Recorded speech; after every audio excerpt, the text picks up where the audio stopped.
Como não falar de Jesus para sua família? Esse é o segundo episódio da nossa série Assim na Terra como no Céu, o nosso 8º episódio aqui no Instagram da Resede. A gente está no meio da correria, aqui no Paraguai. Estou aqui com o meu mano Murilo. Fala. A gente está passando um calor e como estamos aqui numa agenda bem cheia de atividades, a gente acabou de sair aqui de um cliente que a gente estava produzindo um conteúdo para ele, né? Então eu falei, vamos aproveitar no meio aqui das minhas responsabilidades, das atividades do meu dia, para a gente aproveitar e conversar um pouquinho sobre esse tema que é importante. Como não falar de Jesus para a família? Quando a gente pensa sobre o Evangelho, quando a gente conhece o Evangelho, um dos maiores desafios, né, dessa primeira fase é como eu me posiciono com a minha família, com meus primos, com meus amigos. Os primeiros pontos de como não falar de Jesus para sua família é não cuspir os versículos, as coisas que você está aprendendo descontextualizado. Um dos pontos, quando a gente está falando para um familiar, você tem que olhar duas coisas. Primeiro, essa pessoa, qual que é o contexto da vida dela? Será que ela entende o Evangelho, ela conhece o Evangelho? Outra, ela é totalmente leiga, ela é de outra fé, né, de uma outra cosmovisão da realidade. Então, nesses dois pontos, você precisa ter isso bem claro para você na hora de que você vai começar a falar de Jesus para essa pessoa, para esse familiar seu. Tá, se a pessoa já conhece, não adianta você só falar. Você, como a gente falou na outra vez, você precisa ouvir essa pessoa para entender a sua visão, talvez até a sua incoerência bíblica, para aí, a partir disso, você começar a trazer a realidade do reino, uma linguagem pedagógica. Quando se trata de alguém que não conhece nada, você precisa ter muito mais paciência para entender a visão da pessoa. E aí você, partindo dos próprios exemplos que essa pessoa está te dando da vida dela, você contextualizar isso com o Evangelho. Por exemplo, se é um primo seu, até um primo adolescente, e ele está naquela fase que muitos adolescentes estão aí de sair para as festas e tal, e essa forma do mundo, da sociedade de curtição, e que é aqueles namoros sem compromisso e tal. Se você vai trazer uma realidade mais madura, cristã, da vida para esse adolescente que é da sua família, você precisa contextualizar por que aquilo é destrutivo, né? E não só falar, não, isso é perda de tempo, isso não é legal, não sei o que. Tem que contextualizar. Um exemplo prático. Percebeu que eu mudei de ambiente, né? Tava muito quente e aí não consegui desenvolver as minhas ideias, meu raciocínio no meio daquele calor do Paraguai. Enfim, o exemplo prático é uma história pessoal aqui, que eu estava reunido com a minha família. Aqui o contexto é de familiares que já têm um entendimento do Evangelho. Não muito maduros, eu não digo todos que estavam nesse ambiente, mas uma parte. Então a gente estava num encontro ali de familiares e teve um momento que o pessoal estava pedindo perdão. Mas daquele jeito, se eu ofendi alguém, se eu fiz não sei o que para alguém, que me perdoem. E daí vai uma corrente assim, em seguida, um após o outro, pedindo perdão dessa maneira que não pede perdão de verdade, porque a pessoa não verbaliza o que ela fez, para quem ela fez, só fica nas indiretas. E aí chegou a minha vez nessa roda aí, e eu falei, pessoal, resumindo, tá, o que eu disse. A Bíblia diz assim sobre o perdão. E resumindo o que eu disse, você tem que verbalizar o que você fez para a pessoa de maneira clara, direta, o que você errou, o que você fez, né? E se você não tem segurança, fala, sinto eu que eu te ofendi quando eu falei aquilo, quando eu fiz quando eu tomei aquela atitude, e perdão por isso, me arrependi, e reconheço que errei. Enfim, verbalize. Eu falei isso em outras palavras, mas eu disse isso e aí eu apontei referências bíblicas em relação a pedir perdão, a importância de verbalizar e tal, para que de fato fosse um pedido de perdão sincero. Ali acabou o assunto, a família parou de falar sobre pedir perdão. ainda faltava alguns, né, para pedir perdão, é uma coisa, e ninguém mais tocou no assunto. Obviamente que tinha situações que aconteceram e que não foram resolvidas de maneira verbalizada, direta. Então, nessa oportunidade aqui, falando para pessoas que já tinham um certo entendimento do Evangelho, não muito maduro, como eu disse, mas um certo entendimento. Então, eu pude trazer referências bíblicas que fizessem sentido para eles. Eles conheciam aquelas referências, mas ainda não havia uma maturidade de prática do Evangelho nesse sentido. Se fosse no meu caso, a minha família, né, a grande maioria do primeiro grau, eles são conhecedores da palavra, né? Agora, tem uma parte um pouco mais distante que há muitos que não conhecem o Evangelho. Talvez foi uma vez ou outra na igreja, numa missa, mas não tem entendimento nenhum, não conhece direito as histórias, o ensinamento bíblico. Nesse caso, eu tive uma experiência com uma prima, assim, de grau distante. E o meu processo para compartilhar o Evangelho com ela foi a gente passar tempo conversando, ouvindo ela. E aí eu fui fazendo perguntas, mais ouvindo. E aí depois que ela falava é que eu trazia referências bíblicas que pudesse trazer respostas práticas para aquele momento. E depois eu chamei ela para um pequeno grupo, ela começou a participar desse pequeno grupo, e ela começou a ter as experiências dela com Deus a partir disso, porque ela começou a dar espaço para conhecer Jesus, para conhecer essa nova vida, e ela realmente teve a vida transformada. Aquilo que ela sentia, aquilo que o próprio Evangelho convenceu ela, né, por meio do Espírito Santo, que ela deveria alinhar na vida dela, foi alinhado. E essa experiência eu tive várias outras vezes com pessoas em contextos mais absurdos possíveis. Então, nessa questão de levar o Evangelho, a gente precisa ter paciência, muita paciência. E o que vai te dar força na paciência para trabalhar com esse seu familiar é a compaixão. Tem outros familiares meus que têm um entendimento do Evangelho muito bom, mas estavam teimando em certos tipos de atitudes destrutivas, que a gente pode chamar de pecado, porque de fato eram. Tudo que é pecado é atitude destrutiva, tá? Então, por isso que eu só troco isso de uma maneira também pedagógica, tá? Quando você vai falar com uma pessoa que não entende do Evangelho, você falar pecado, às vezes parece que perde a sensibilidade do que é um pecado. E pecado é uma atitude destrutiva. Ele te leva à condenação. Ele destrói a sua vida, destrói o outro, às vezes destrói uma geração. Isso é pecado, uma atitude destrutiva. Dessa maneira é que eu me comunico com meus familiares, desde os que entendem muito do Evangelho, desde aqueles que não têm muita maturidade. Agora, uma outra coisa importante na hora de você falar do Evangelho para o seu familiar e que você não deve fazer é usar da sua cultura cristã. Quando eu falo cultura cristã, por exemplo, eu sou de uma denominação mais pentecostal, outra é mais neopentecostal, e aí eu pego do jeitinho que acontece ali no meu meio, e eu pego aquilo para acusar o outro, para tentar ensinar o outro a ser mais santo a partir disso.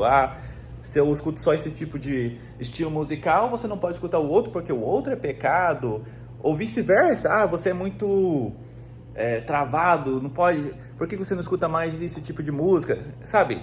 Tanto faz que da parede preta critique o assembleiano e vice-versa, sabe?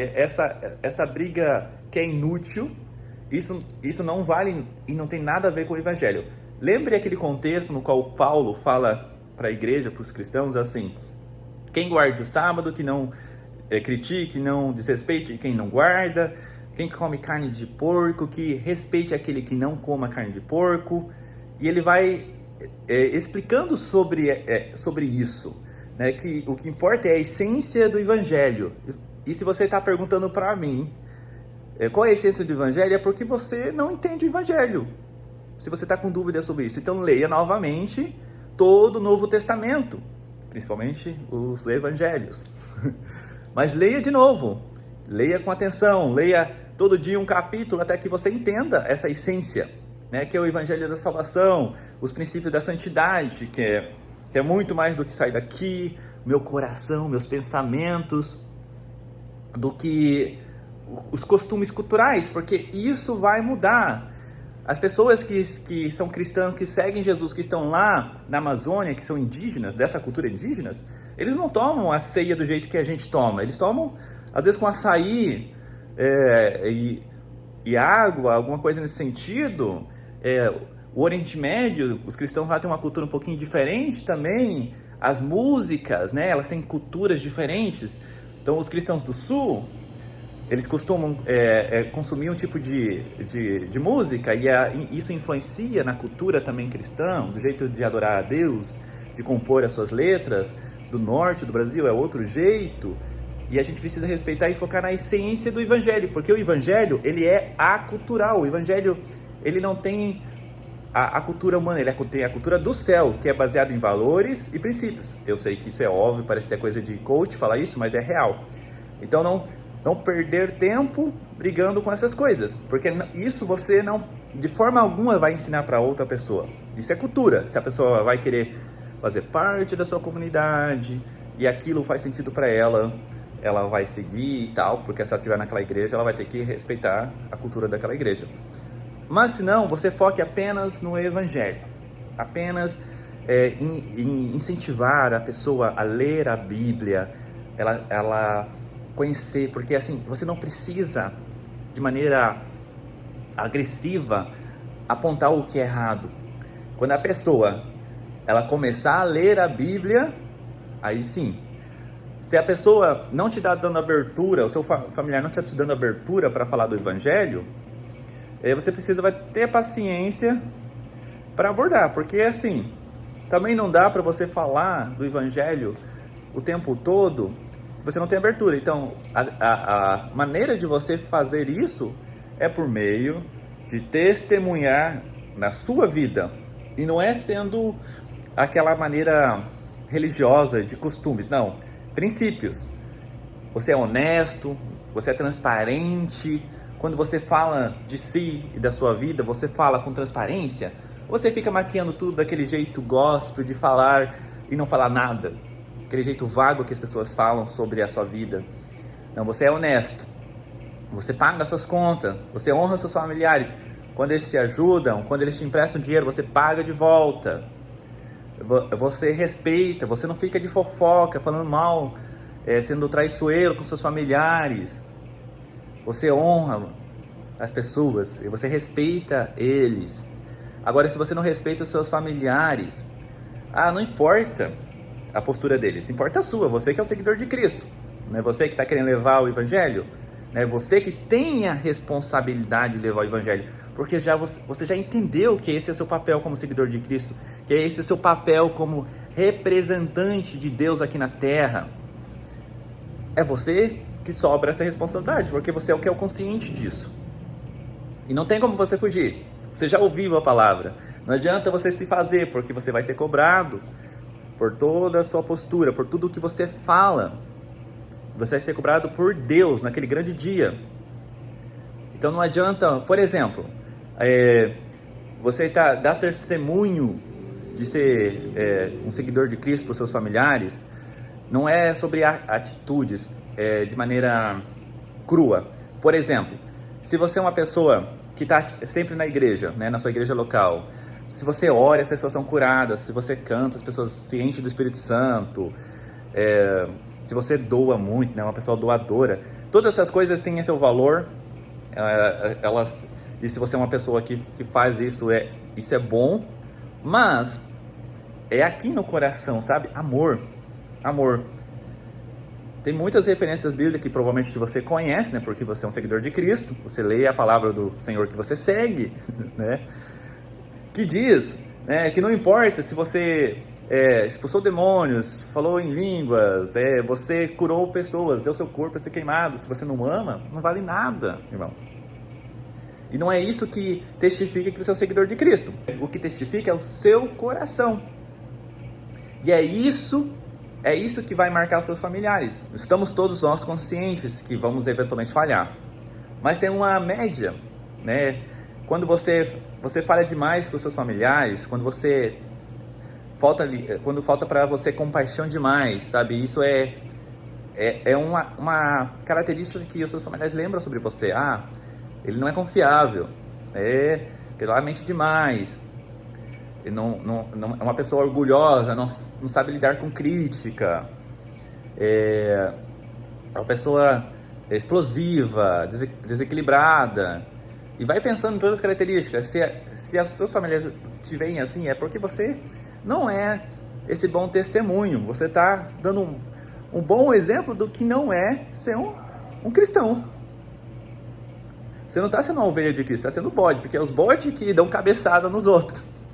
É os bodes que mordem, não as ovelhas. E são as ovelhas que conhecem a voz do seu pastor. Se você chegou até aqui, curte esse vídeo. Se não está inscrito, se inscreva nele e deixa a sua opinião aqui. A gente quer ouvir a sua experiência. Se você tiver alguma história aqui com seus familiares, alguma história de como você levou alguém a se aproximar do Evangelho, a sarar uma ferida, algo que tem a ver com essa experiência de testemunho, de ser um influenciador do reino dentro do seu lar, da sua família, por favor, compartilhe aqui com a gente. Isso é especial, isso nos inspira. E esse é o último ponto, e ele é muito dolorido. Você não vai salvar os seus familiares. O papel de salvação é de Jesus. Foi essa missão dele, de salvar e por meio disso glorificar o Pai. O Espírito Santo de convencer. E ele só vai convencer a pessoa, mostrar a realidade, a verdade, se a pessoa se dá a oportunidade para conhecer a verdade. Por exemplo, a pessoa no coração dela, lá no íntimo, e Deus ler isso, o Espírito Santo ler isso, ela tá ali para ela assim que se aquilo for verdade, ela quer saber, ela quer entender, ela quer viver a verdade. Por mais que seja a ignorância dela, a teimosia, mas ela quer viver a verdade. Então ela vai ser convencida e transformada pelo Espírito Santo, pelo poder da palavra. Mas ela tem o seu poder, que é da escolha. Ela tem esse direito, e Deus nos deu o direito de escolha, de lidar com o que é nos entregue. E o papel nosso é apenas de compartilhar o Evangelho. Nós temos essa responsabilidade. Não é só dar bom testemunho, mas sim verbalizar. Você tem que verbalizar. Mas você precisa também respeitar a realidade que a pessoa quer viver. Então, não importa se são seus pais, seus avós, seus tios, seus primos, seus irmãos, seus filhos, seja quem for, você precisa respeitar como aquela pessoa quer levar a vida dela. Quando você tiver a oportunidade, de uma maneira com amor e respeito, com coerência também, não sendo hipócrita de maneira alguma, tendo esse cuidado na hora de comunicar o Evangelho, mas sempre lembrando que você tem que respeitar o espaço do outro, do seu familiar. O que você pode fazer, tá? O que você pode fazer é orar para o Espírito Santo ficar batendo ali no coraçãozinho da pessoa, orar para Deus te dar sabedoria nos momentos e te proporcionar momentos para que você leve isso, orar para que quando aquela pessoa estiver num dia mal, ela lembrar de você e pedir uma oração e conversar contigo e ter o desejo de mudar de vida. Então o Espírito Santo ele vai bater no coração, né? Ele vai estar ali, você vai estar por meio do poder da oração proporcionando oportunidades de mudança na vida da pessoa. Oportunidades, mas o Espírito Santo não obriga ninguém. Quem desrespeita o livre-arbítrio são os demônios, não é um caso de Deus. E mesmo os próprios demônios, eles trabalham, e isso é um princípio bíblico, está lá, a partir da legalidade. Assim que funciona a espiritualidade, a legalidade, precisa se dar permissão. Não é um negócio que atropela a escolha das pessoas. Acontece as mudanças na nossa vida a partir desse princípio, da legalidade. Agora nós vamos encerrar com uma oração juntos. Se você está curioso onde eu estou no salão da minha família, uma barbearia. E aqui eu estou aproveitando que é um lugar tranquilo para a gente poder ter esse momento de ministração e de conversa aqui. Tá? A gente vai orar juntos agora. Pai, eu apresento a nossa família a Ti. Apresento nossos anseios, as nossas aflições em relação à nossa família. as nossas dores, apresento nosso coração, nossa mente e te peço, papai, que nos dê sabedoria para lidar com cada desafio, que alcance nossos familiares, esses que estamos orando, pedindo um socorro, ajuda, que eles tenham transformação na sua vida. Essa é a nossa oração, nosso pedido hoje. E que nos dê muita paciência quando necessário, gentileza, nos dê direção, clareza para usar as palavras corretas, as palavras que farão sentido, os exemplos certos, Senhor. E também nos dando clareza se nós estamos passando do ponto, se estamos falando demais, se estamos sendo invasivos, se não estamos desrespeitando o espaço dessa pessoa que amamos, que é da nossa família. Muito obrigado, Pai, por essa palavra. Em nome da sua glória, Jesus. Amém!